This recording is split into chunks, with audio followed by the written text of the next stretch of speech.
Halo teman-teman Siku, hari ini kita akan melihat sebuah peninggalan era kolonial yang punya dua wajah. Di satu sisi, ini adalah simbol kemajuan, sebuah kehebatan rekayasa.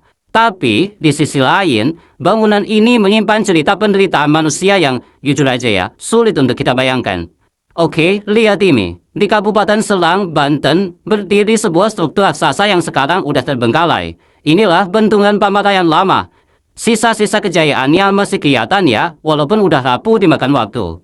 Tapi, di balik retakan beton dan karatnya ini, ada sejarah yang jauh lebih dalam dan kelam.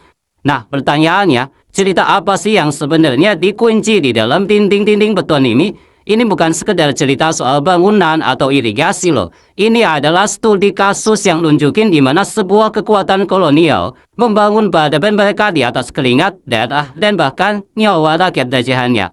Yuk kita bedah bareng-bareng. Untuk ngerti ini semua, kita harus lompat ke masa lalu, ke awal abad ke-20. Waktu itu, pemerintah kolonial Belanda melihat Banten ini sebagai tanah dengan potensi yang luar biasa. Subur banget. Tapi, ada satu tantangan besar. Tantangannya, Sungai Ciujung. Sungai ini bisa jadi sumber kehidupan, tapi kalau lagi meluap, wah bisa jadi sumber bencana. Jadi logikanya Belanda simpel. Kalau mereka bisa mengendalikan sungai ini, mereka bisa menjamin panen di puluhan ribu hektar sawah.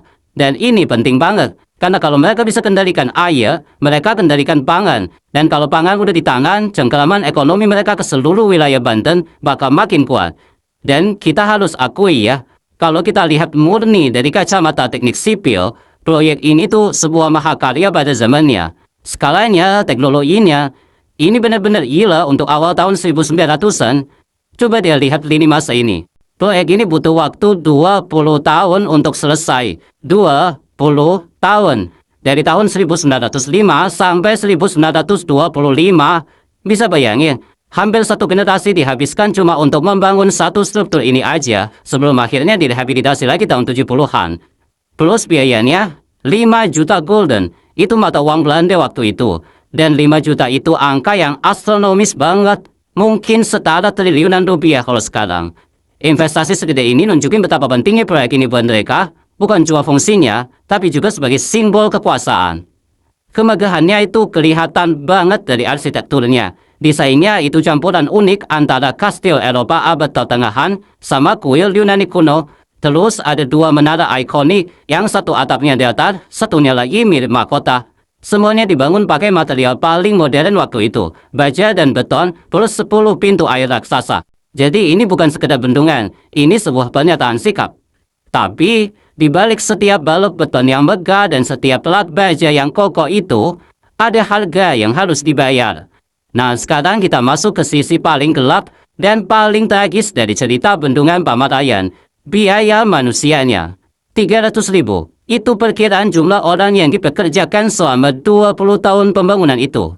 Dan mereka ini bukan pekerja sukarela ya, mereka didatangkan paksa dari berbagai daerah di Jawa Barat dan Jawa Tengah.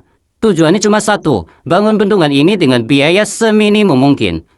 Proyek ini dibangun pakai sistem yang kita kenal sebagai sistem kerja paksa. Ini adalah kebijakan kolonial yang emang dirancang untuk mengeksploitasi tenaga kerja lokal secara sistematis. Mereka dipaksa kerja, seringkali tanpa upah yang layak, demi membangun proyek-proyek infrastruktur megah di zaman itu. Kondisi mereka benar-benar enggak manusiawi. Catatan sejarah bilang kalau makanan itu jarang banget disediakan, yang akhirnya menyebabkan kelaparan massal. Pengawasannya super ketat dan brutal. Pokoknya setiap tetes keringat mereka diperas habis-habisan demi target pembangunan. Dan ini bagian yang paling bikin merinding. Saya bacain ya, sebuah kutipan dari catatan sejarah.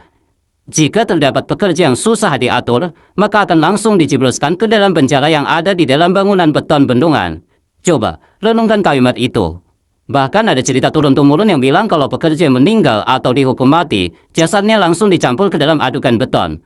Mereka membangun monumen yang ternyata menjadi kuburan mereka sendiri. Nah, ini yang bikin ceritanya jadi rumit banget. Di satu sisi, bendungan ini adalah aset yang sangat berguna, sebuah keajaiban teknik. Tapi di sisi lain, ini adalah monumen kekejaman yang luar biasa. Terus, gimana kita memaknai dua sisi mata uang ini secara bersamaan? Mari kita lihat perbandingannya langsung. Di kolom kiri, kita lihat ini sebagai monumen kemajuan. Fungsinya mengairi sawah, mendukung ekonomi Banten puluhan tahun, dan jelas sebuah prestasi rekayasa. Tapi, di kolom kanan, kita nggak bisa bohong sama kebenaran lainnya. Ini adalah monumen penderitaan, dibangun lewat kerja paksa, menjadi kuburan bagi pekerjanya, dan jadi simbol nyata betapa brutalnya kolonialisme. Dan memang, setelah kemerdekaan pun, bendungan ini terus berfungsi, jadi tulang punggung pertanian di sana. Tapi seiring berjalannya waktu, bendungan ini mulai ditinggalkan. Dan bersamaan dengan itu, sejarah kelamnya, baik cerita manfaat maupun tragedinya, perlahan-lahan ikut terkubur dan terlupakan. Ini akhirnya membawa kita pada satu pertanyaan besar. Ketika kita melihat peninggalan megah dari masa lalu, apakah cukup kita cuma kagum sama arsitektur atau teknologinya? Atau kita sebenarnya punya kewajiban moral untuk selalu ingat harga manusia yang dibayar untuk semua kemegahan itu. Ini refleksi yang penting banget, bukan cuma untuk bendungan Pamarayan, tapi untuk cara kita memandang sejarah itu sendiri.